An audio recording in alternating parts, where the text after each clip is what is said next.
Salut à tous et bienvenue pour un nouveau récit. Pour ce nouveau récit, on va s'intéresser à un artiste très connu, mais qui est mort.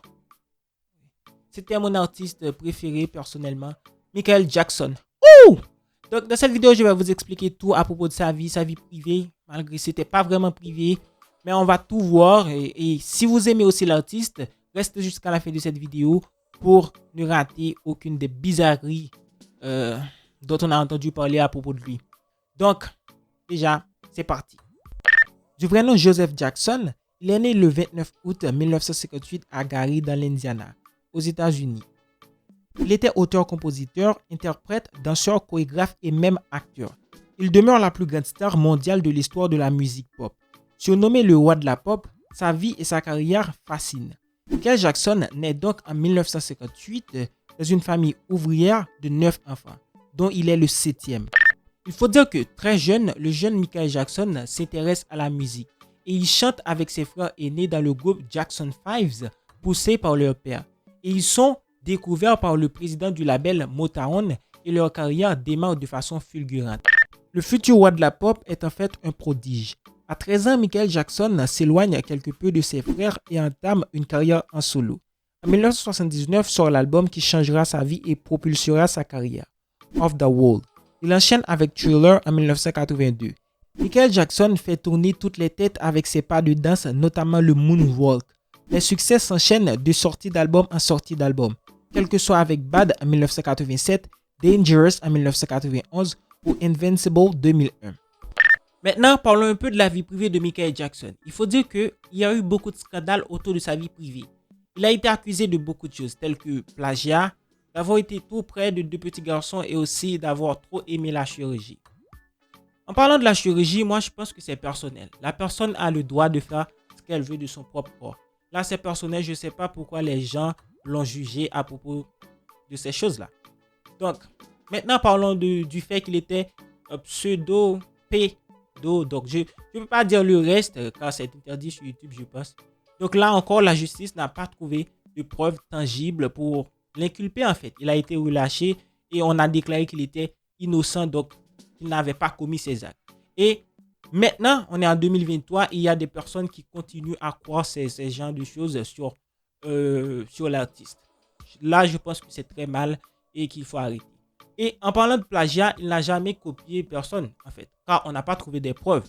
Ses œuvres étaient originaux quoi.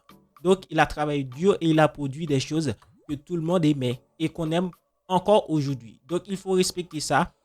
Qui étaient les femmes de Michael Jackson? Si la vie privée de Michael Jackson a souvent défrayé la chronique, elle a été bien remplie durant toute sa vie. En 1975, à Las Vegas, le chanteur fait la rencontre de la fille d'Elvis Presley, Lisa Marie. Il épouse le 26 mai 1994 lors d'une cérémonie privée en République dominicaine. À cette époque déjà, des rumeurs de pédo circulent autour de l'artiste, défendu corps et âme par son épouse. Certains médias accusent même Michael d'avoir voulu se marier pour étouffer les polémiques. Le mariage ne durera pas longtemps. Après s'être effondré sur scène le 6 décembre 1995, atteint d'un virus et de fatigue, il est transporté à l'hôpital où il se disputera avec sa femme. Le 18 janvier 1996, cette dernière dépose une demande de divorce pour cause de différences irréconciliables. Divorce prononcé le 20 août 1996. Quelques mois plus tard, Michael épouse en seconde noces Debbie Rowe, une infirmière qui s'était occupée de lui quand il avait été diagnostiqué du vitiligo en 1981.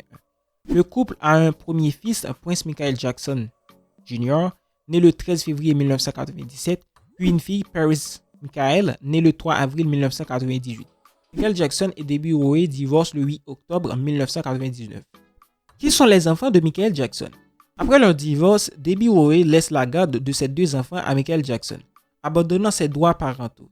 Elle réclamera de nouveau en décembre 2005. Après la naissance de Prince Michael Jr. puis Paris Michael, le chanteur fait appel à une mère porteuse pour concevoir un troisième enfant par insémination artificielle. Prince Michael II, appelé Blanket, naît le 21 février 2002. Après la mort du chanteur, la garde des enfants est attribuée à sa mère, Catherine Jackson. Si durant leur enfance, leurs visages ont toujours été masqués, désormais les trois enfants de Michael Jackson sont médiatiquement exposés. Michael Jackson, la mort d'une légende. La mort de Michael Jackson a secoué la planète après des années d'une carrière riche en succès. Bien que ponctué de scandales, le roi de la pop meurt d'une overdose de médicaments le 25 juin 2009 à Los Angeles. Il avait seulement 50 ans. Certains le disaient atteint d'un lupus, ce qui n'a jamais été confirmé. Quand d'autres pointaient du doigt la chirurgie esthétique, le 25 juin 2009, c'est dans sa maison d'Obby Hills, un quartier de Los Angeles, que Michael Jackson est retrouvé inconscient peu avant midi par les secours paramédicaux du Los Angeles Fire Department. Après plusieurs tentatives de réanimation, le chanteur est transporté au Ronald Reagan Medical Center, où il est officiellement déclaré mort à 14h26 heure locale.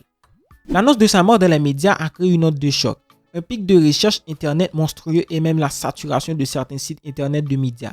L'hommage mondial occasionné par les funérailles du roi de la pop est immense.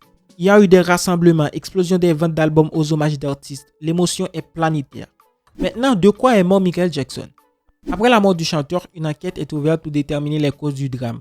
Au début, tous les soupçons se portent sur le médecin personnel de Michael Jackson, Conrad Murray. Il aurait injecté du propofol, un anesthésique et du lorazepam, un sédatif en dose excessive. L'autopsie révélera la présence de nombreux médicaments dans le corps de l'artiste. Le 7 novembre 2011, Conrad Murray est reconnu coupable d'homicide involontaire par la Cour supérieure de Los Angeles et condamné à 4 ans de prison. Il est libéré le 28 octobre 2013. C'est déjà la fin de cette vidéo. Je sais qu'il y a beaucoup de choses que je pouvais dire sur le roi de la pop, mais j'ai décidé de ne pas parler de ces trucs car c'est polémique et c'est inutile. Donc si vous avez aimé la vidéo, n'oubliez pas de nous mettre un pouce bleu et de vous abonner à la chaîne pour ne rater aucune de nos prochaines vidéos. Et déjà, ciao!